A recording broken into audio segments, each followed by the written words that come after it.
طيب من حوالي يومين سبيس تون جو عرضت على حسابهم الصورة دي، ودي صورة من انمي هانتر اكس هانتر، وخصوصا من ارك النمل، وتقريبا دي الصورة الاصلية بتاعتها.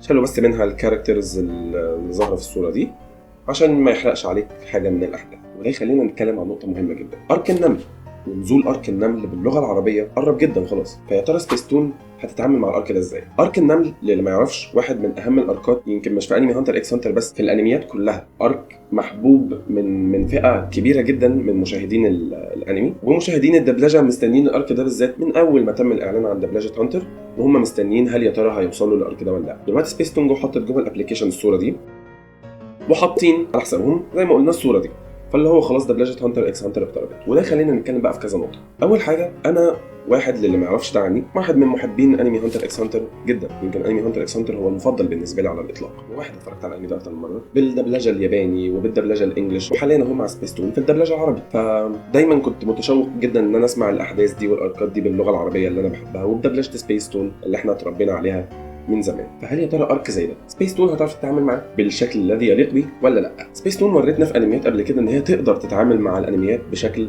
شبابي، في بعض افلام كونان وفي انمي دراجون بول سوبر وفي انميات تانية هم يقدروا يتعاملوا مع الموضوع بشكل شبابي لو حبوا الموضوع ده. بل بالعكس، سبيس تون في هانتر ذات نفسه في دبلجه هانتر اثبتوا لنا ان هم يقدروا يتعاملوا مع الموضوع بشكل شبابي، اثبتوا لنا ان عندهم اعداد يقدر يناسب النوع ده من الانميات، اثبتوا لنا ان عندهم مدبلجين يقدروا يتخطوا حاجز سبيس تون القديمه ويورونا بقى شكل دبلجه الانمي الجديده زي ما احنا حابينها وزي ما احنا عايزينها بشكل شبابي ممتاز، والاعداد كويس واشراف كويس وكواليتي صوتيه في بعض الاحيان كانت بتبقى مقبوله جدا. لكن كذا نقطه فانز هانتر وفانز الدبلجه بتاعت القناص، دبلجه هانتر نسخه 2011، متخوفين منها جدا. زي دلوقتي الانمي ده الريتنج بتاعه اختلف من بلس 13 في اليابان تقريبا لبلس 17 او انمي ايدج ريستريكتد جدا هناك. فهل هيتم التعامل معاه بشكل يليق بالريتنج ده؟ بالنسبه لي من اول ما بدات دبلجه هانتر من الاول لحد الاخر هو انمي يليق انه يتحط في كوكب اكشن، انمي يليق انه يتحط في كوكب مغامرات. فهل دبلجه ارك النمل هتخليه يستاهل مكانه اللي هو موجود فيه من الحلقه الاولى وهو سبيس باور؟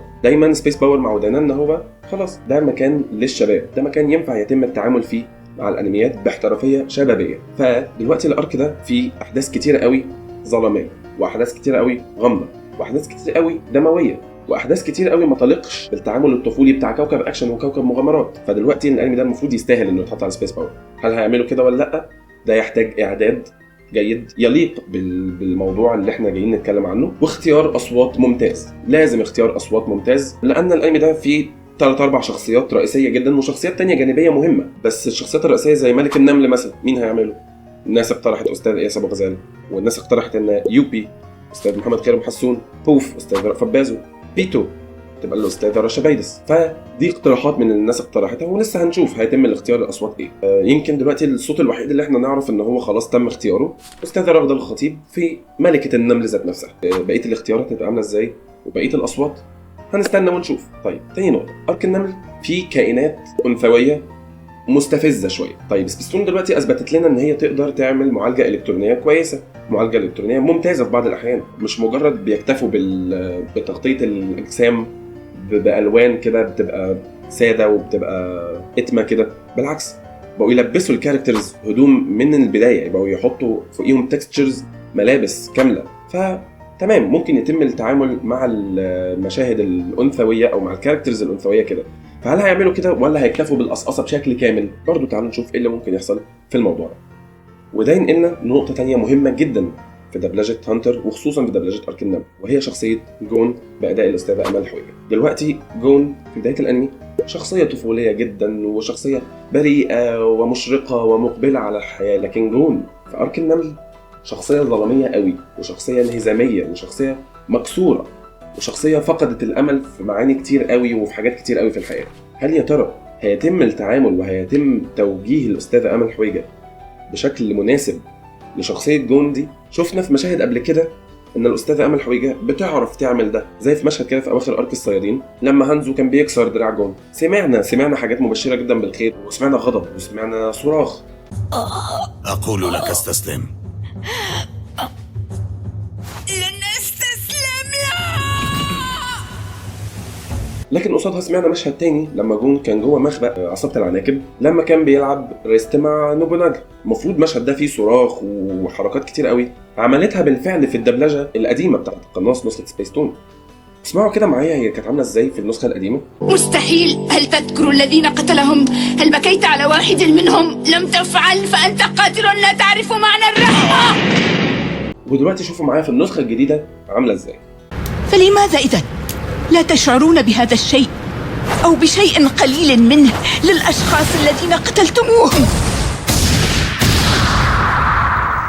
فالفانز متخوفين، هل يا ترى هتقدر تعمل ده؟ هل يا ترى مشاهد زي المشهد ده، طبعا مش هكمل ومش هحكي اي حاجه عشان ما احرقش على اللي لسه ما شافش هانتر، هل يا ترى هتقدر تتعامل مع مشهد زي ده؟ هل يا ترى هيبقى عندها الصراخ الكافي والانفعال الكافي ان هي تقدر تجسد شكل جون وشخصيه جون في صوره زي دي؟ نتامل منها كل خير. استاذ امل حويجه من المدبلجين الاساطير في تاريخ مركز الزهره وفي تاريخ الدبلجه العربيه كلها. يمكن بعد انقطاع طويل عن الدبلجه بقت محتاجه شويه وقت عشان تتعود على شخصيه جون، وده اللي احنا شفناه في ارك جديد ايلاند، في ارك جزيره الطمع. استاذ امل حويجه ابتدت تتفاعل جدا مع شخصيه جون، وابتدت تعمل مشاهد كتير حلوه في الصراخ وفي الجانكن اللي هو مسمينها في البدايه حجر، او في بعض الاوقات في البدايه نبدا. في البداية لنبدأ. يعني ايه في البدايه نبدا؟ ما علينا. لكن استاذ امل حويجه تطورت جدا جدا جدا مع شخصيه جون، وبالنسبه لي وصلت لمرحله كويسه جدا في ارك جزيره الطمع. هل يا ترى هنقدر نكمل على نفس المستوى ده؟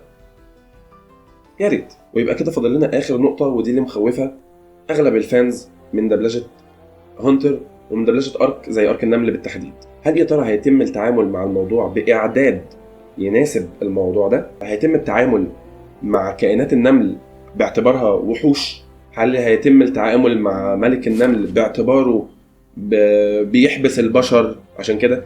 هل هيتم توضيح ان دي كائنات مفترسة بتاكل البشر، وده مبدأ غير سبيستوني بالمرة؟ ممكن يبقى في مخارج كتير للتعامل مع الموضوع بشكل طفولي، بس ساعتها هيرجعنا تاني لكوكب اكشن وكوكب مغامرات. احنا عايزين الانمي ده تصنيفه يبقى سبيس باور. هل هيتم التعامل مع الموضوع ده؟ شفنا قبل كده في ارك العناكب وفي ارك جزيره الطمع ان هم بيحذفوا بعض المشاهد العنيفه وبيحذفوا بعض المشاهد الدمويه، وبيحذفوها من حلقات على التطبيق ويرجعوها على التلفزيون، او بيحذفوها على القناه التلفزيونيه ويرجعوها على التطبيق ويسيبوها زي ما هي، والواحد ما بقاش فاهم بقى، والدم كان بيتم تخطيطه باللون الاسود. فهل ارك النمل اللي هو اكبر ارك حتى الان في هانتر واهم ارك واكثر اركات عنفا وظلامية ودموية، هل هيتم التعامل معاه بما تم التعامل معاه قبل كده في الاركات القديمة، ولا هيبقى الارك الجديد مناسب جدا للموضوع ده؟ بس وفي النهاية انا واحد عاشق لسبيس تون وعاشق لدبلجة هانتر بالعربي لحد دلوقتي، ومستمر معاهم لحد الحلقة 148 لحد ما اختم هانتر باللغة العربية زي ما ختمته باللغة اليابانية وباللغة الإنجليزية. وده كان رأيي، ودي كانت بعض الآراء اللي في السوشيال ميديا حوالين هانتر وحوالين دبلجة أرك النمل بالتحديد. قولوا لي رأيكم في الكومنتات، وأشوفكم في الفيديو الجاي. سلام.